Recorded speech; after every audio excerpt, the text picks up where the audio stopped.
আমাদের মন সবসময় তিনটে জিনিস নিয়ে সবসময় চিন্তা ভাবনা করে, নাড়াচাড়া করে। একটা হচ্ছে হেলথ, 2 নম্বর হচ্ছে ওয়েলথ, আর 3 নম্বর হচ্ছে রিলেশন। সো এইগুলো তিনটেই আমাদের ঠিক থাকবে যদি আমরা আমাদের যে এনার্জি ফ্লো সেটাকে আমরা ঠিকঠাক রাখতে পারি।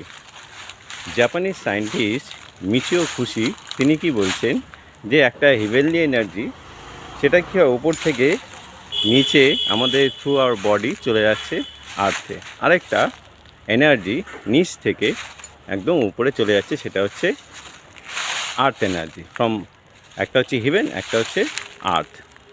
তো এই হিভেনলি এনার্জিটাকে আমরা বলছি ইয়াং এনার্জি, আর আর্থ এনার্জিটাকে বলছি আমরা ইন এনার্জি।